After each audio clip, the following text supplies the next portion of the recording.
What up, free bosses? I'm Ian, and in this video you're going to learn how to make an extra $1,000 per month buying and selling online. Now this is a very basic and easy to do strategy, so if you have zero experience selling anything online, then this strategy is a great one for you to try out to kind of get your feet wet. So let's go ahead and jump into it.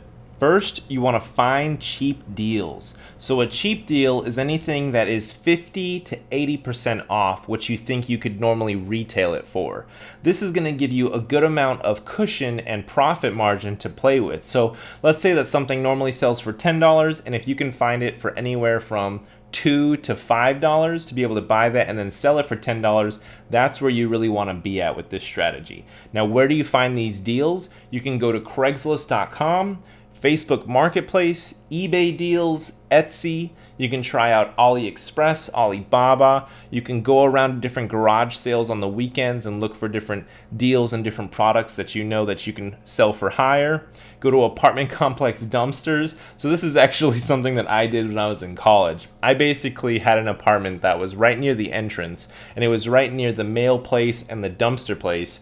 And a lot of people would drive by the dumpster and they would leave a TV there or furniture, and I would see this from my window and I'd be like, oh man, I know I can sell that. So I would drag the TV inside my house, plug it in, turn it on, made sure that it worked, and then take some pictures of it and put it on Craigslist. And I would be able to make like 30 bucks because it was free. I'd get it for free and then I would sell it for like 30 bucks. So I'd make an easy 30 bucks for maybe like an hour of work. And for me in college, that was great. If I was able to make 30 bucks, that would pay for a couple dinners. So that's a little strategy that I learned and used in college, and it was great. A strategy that I learned in high school was I would go to Goodwill and Salvation Army stores and I would find deals like I bought a guitar for $10. I bought a little guitar, and I didn't know if I was going to be able to sell it or not, but I took it home, took pictures of it, sold it on Craigslist within the next couple days for like $30 and made a quick 20 bucks. And I was in high school. I had no idea what I was doing and the internet was so new. But this is a great little strategy that you can either do to make a couple extra bucks on the side, or you can teach to your kid, or you can teach to somebody that you know is in a financial situation where they need to make some money fast. So I highly recommend that you try this little strategy out. But first, you want to find the deals. That's the main thing, because where you make your profit is when you buy. It's not when you sell. So the next step is to actually get them sold. So this is just as important as the first step, because if you're buying up a whole bunch of things and you're not actually able to sell them, then you're not making any profit and you're just kind of having an inventory that's sitting there and your money is just locked away in inventory. So you really want to make sure that you have a good rotation of products that you're buying, and then you have a good balance of stuff that's going out. Stuff that's coming in, stuff that's going out. You don't want to have too much stuff coming in and you don't have enough stuff going out, right? So where you can sell this stuff is online and offline. Now, online is what I'm going to mostly talk about, but I don't want you to forget that there is an offline that you could sell it at. You could go to consignment stores and put something on consignment and then split the profit with them. You could list it on Craigslist. That's kind of like an offline online type of thing, right? Because you're listing it online, but then you actually do the transaction in person, right? So Craigslist, Facebook Marketplace, those are both kind of like an online offline type of hybrid.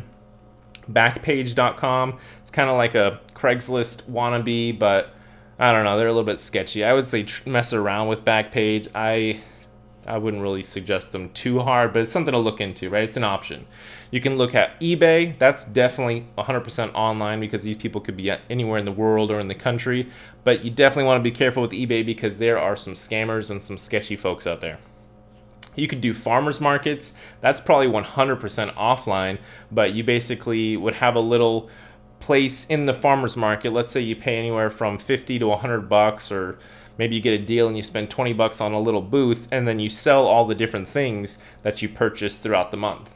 You can also do pop-up shops, and you can sell it on Etsy. So there's a bunch of different places where you can sell it, but you really want to find those deals and get them at a great price, because that's, again, where you make your profit. You always want to be hunting for the deals. You always want to be on the lookout, because deals do not last long. And if it's a huge discounted deal and the product actually works and it's definitely resellable, there's going to be other people out there that are going to jump in and buy that deal out from under you. So you always got to be hunting and looking for these deals. You really want to find hot markets and trends that you can capitalize on. Right now we're getting out of this whole fidget spinner market trend, and you know, the people that were on the forefront of that trend and they saw it coming, they probably made a good amount of money because they capitalized on it, they jumped on it. Now the people that are getting into it now are probably just losing money because who's buying a fidget spinner anymore? There's so much saturation. The waters are bloody now, if you could say that. So another little strategy is, well, first you could definitely buy it first and then sell it, and then when it sells, you know, you ship it out. But you can do this strategy where you list it first and you basically get it to sell first online. Then once it actually is sold, then you go buy it and you actually ship it to that person. So let's say that you listed a product on eBay or Etsy, right? And then it sells. Then you go to AliExpress or you go to wherever you actually know that you can buy it from, and you actually purchase it at that time, and then you ship it over to the actual buyer. That's a strategy right there. That's a great strategy because you're not actually fronting the capital to buy up a whole bunch of inventory. Instead, you're just buying it right as you know it's sold. This can be a little bit tricky, but I would definitely experiment with both buying it once it's sold and then just buying it straight up and then just selling it the normal way. So here are the numbers. So if your average profit is $10, then you need to sell 100 units in order to make $1,000, right? $1,000 profit. If your average profit is $30, then you need to sell about 33 units in order to make that $1,000. And if your average profit is $50, then you got to sell at least 20 units to make that $1,000. So you want to figure out what niche product you want to go with that's going to give you that profit margin that you're looking for. Now you can either try to go all in and just sell the products that are going to give you that $50 profit margin, but what you may find is that the volume may not be there. So the volume of how often those products sell may not be as big compared to the volume of the products that are selling and going to give you a $10 profit margin. So what you may want to test around with is having a diversified inventory. So maybe you have some products that are going to sell and give you a $10 profit margin, some products that are going to give you a $30 margin, and then other products that are going to give you that $50 margin. So have kind of different tiers and price levels so that when one does sell every now and then, the big profit margin, you'll be able to get that big profit margin, but then the smaller profit margins are going to have that volume and continue selling on a regular basis. So you really want to find your niche. You want to find your target category, your space, the space that you really like, the product demo, the customer demo, and you want to find the product type that is actually reliable and it's not going to give you a bunch of returns or defects or give you a bunch of errors. You want to find that great product type that really is going to work with you. You also want to find maybe a geographic area where you can buy it, and then you want to find that area where you can sell it. So all this will come to you over time once you kind of jump in the water and you start swimming around, getting your feet wet and figuring things out. But once you find that strategy, then you want to really try and scale that strategy and figure out how can you buy more in order to be able to sell more, because then you'll be able to start making more money every single month. So that is my basic little strategy for you on how to make an extra $1,000 per month.